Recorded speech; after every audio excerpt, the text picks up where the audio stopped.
Hi, I'm Lisa Walker, and I'm going to review the book that I read for you, The Cost of Cutting by Paul A. Ruggieri, MD. It was published in 2014, and Dr. Ruggieri talks about all of the different aspects of surgery in regards to his career. Very interesting book. Spoke a lot about surgeons and can they afford to operate on their patient population. There have been many reasons why surgeons have considered or not considered patients for surgery. Some have been consultative work. Who has sent the consult to them? Many times physicians work together and collaborate for consulting purposes, and they consider many things about patients, not only the complexity of the surgery, but also the type of insurance that they have. And can they afford to operate on a patient who has an insurance that maybe reimburse at a very low rate or perhaps no insurance at all? Independent practitioners versus surgeons who work for a hospital group may be that surgeons predominantly work for hospital groups in this generation because they're guaranteed a salary. Independent practitioners tend to struggle. They have to form relationships with either facilities that are giving referrals or other surgeons who refer to each other, and those relationships are really what can make or break a practice. Some say that signing a contract with a hospital may lead to less work, more consistent income, and not only will it provide a sense of stability, but also may provide the possibility of a lesser amount of work, or at least not have the round-the-clock responsibility that surgeons many generations ago felt that they were responsible for their patients 24 hours a day at all days of the week, month, and year until the patient was healed and released from their care.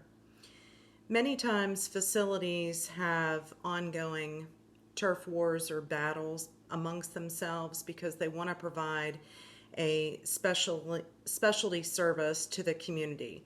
Maybe that one facility, and one of the examples that Dr. Ruggieri used was one facility maybe specialize in cardiac care, another facility specialize in oncology care, and when those facilities kind of cross those divides and dabble in each other's business, then it creates some frustrations amongst the institutions.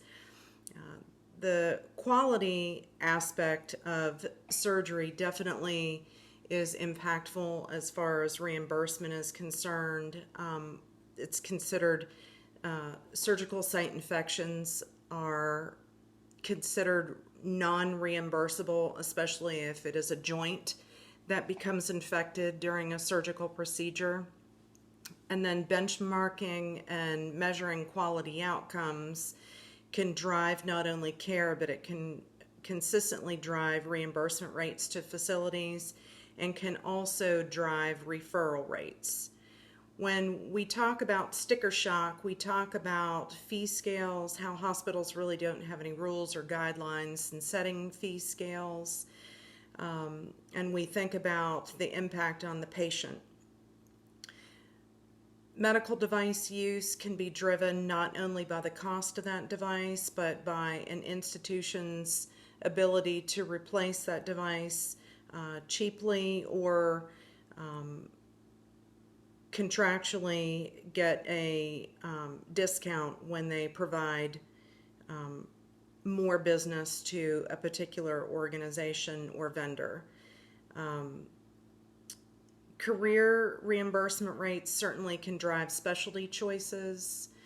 Pay for performance is something that is very significant because outcomes drive reimbursements. And then the burden, of course, outside of government-funded insurances, private insurances, the burden then becomes on the patient as far as the financial responsibility. Choosing a profession where surgeons are actually going to make money can be a driver as well.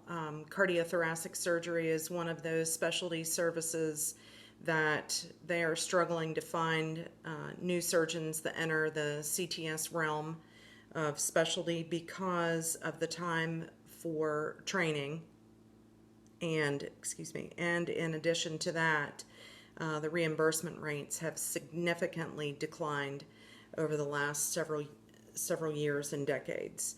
Reimbursements are lower, but incomes definitely can remain significantly higher than those opposed that still see patients in private practice. And of course, the reimbursement and the annual incomes of surgeons flows along the chasm of complexity of specialty. I thought it was interesting to see that orthopedists topped the list. I'd always heard that, but I saw it in writing that said orthopedics annual income is somewhere in the neighborhood of the mid 500,000s, and a surgeon ranks 8th on the list, somewhere in the mid 300,000s. And it was interesting that internists who see our patients on a daily basis were almost the lowest on the list, in the low 200s. So thank you. I appreciate it. This was an interesting book, and I've enjoyed this class. Thank you.